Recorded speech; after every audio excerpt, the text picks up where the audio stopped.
ಚಟ್ಟಳ್ಳಿಯ ಚೇರಳ ಶ್ರೀ ಭಗವತಿ ದೇವಾಲಯದಲ್ಲಿ February 24ರಿಂದ March 1ರವರೆಗೆ ವಾರ್ಷಿಕ ಉತ್ಸವ ಶ್ರದ್ಧಾ ಭಕ್ತಿಯಿಂದ ನಡೆಯಿತು. ಈ ಉತ್ಸವದ ವಿಶೇಷ ಆಕರ್ಷಣೆಯಾಗಿ 18 ತರಹದ ಸಂಪ್ರದಾಯಬದ್ಧ ಕೊಂಬಾಟು ನೃತ್ಯ ನೆರವೇರಿತು.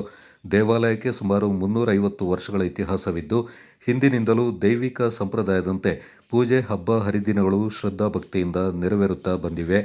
ಕೊಡಗಿನಲ್ಲಿ ಪ್ರತಿಯೊಂದು ದೇವಾಲಯಕ್ಕೂ ಅದರದ್ದೇ ಆದ ಇತಿಹಾಸವಿರುವಂತೆ ಚೇರಳ ಶ್ರೀ ಭಗವತಿ ದೇವಾಲಯಕ್ಕೆ ವಿಶಿಷ್ಟ ಹಿನ್ನೆಲೆ ಇದೆ.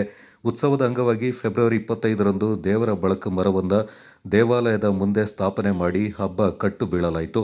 ಫೆಬ್ರವರಿ 27ರ ಶುಕ್ರವಾರ ಪಟ್ಟಣಿ ಹಬ್ಬ, 28ರ ಶನಿವಾರ ಅಯ್ಯಪ್ಪ ಬನಪೂಜೆ, ಮಾರ್ಚ್ 1ರ ಭಾನುವಾರ ದೊಡ್ಡ ಹಬ್ಬ ವಿಜೃಂಭಣೆಯಿಂದ ಜರುಗಿತು.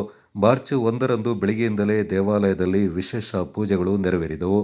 ಅಪರಾಹ್ನ ಕೊಂಗೇಟಿರ ಐನ್ಮನೆಯಿಂದ ತಕ್ಕರಾದ ಕೊಂಗೇಟಿರ ಅಪ್ಪಣ್ಣ ಅವರನ್ನ ಒಡ್ಡೋಲಗ ದುಡಿಕೊಟ್ಟು ಸಂಪ್ರದಾಯದೊಂದಿಗೆ ದೇವಾಲಯಕ್ಕೆ ಕರೆತರಲಾಯಿತು. ನಂತರ ಚೇರಳ ತಮ್ಮಣ್ಣ ಆನಂದ್ ಅವರ ಮನೆಯಿಂದ ದೇವರ ಭಂಡಾರವನ್ನು ಮೆರವಣಿಗೆಯಲ್ಲಿ ದೇವಾಲಯಕ್ಕೆ ತರಲಾಯಿತು. ನಂತರ 18 ತರಹದ ವಿಶಿಷ್ಟ ಕೊಂಬಾಟು ನೃತ್ಯ ಪ್ರದರ್ಶನ ನಡೆಯಿತು. ಕೊಡವ, ಅಮ್ಮ ಕೊಡವ ಹಾಗೂ ಗೌಡ ಜನಾಂಗದವರು ದೇವಿ ಕಾರ್ಯ ನೆರವೇರಿಸಿದರು. ಹಬ್ಬದಂದು ಹರಕೆ ಹೊತ್ತ ಭಕ್ತರು, ನೆಂಟರಿಷ್ಟರು, ಮಹಿಳೆಯರು, ಮಕ್ಕಳು ಹೆಚ್ಚಿನ ಸಂಖ್ಯೆಯಲ್ಲಿ ಪಾಲ್ಗೊಂಡು ದೇವಿಯ ಆಶೀರ್ವಾದ ಪಡ್ಕೊಂಡ್ರು.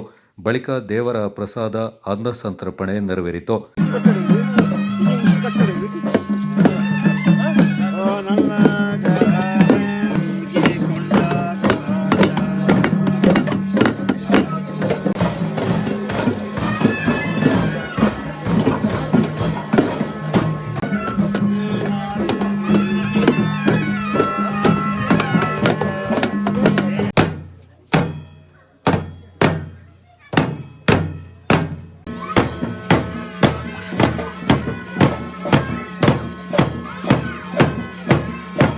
Kodagu channel news, Puttarira Karun Kalayya.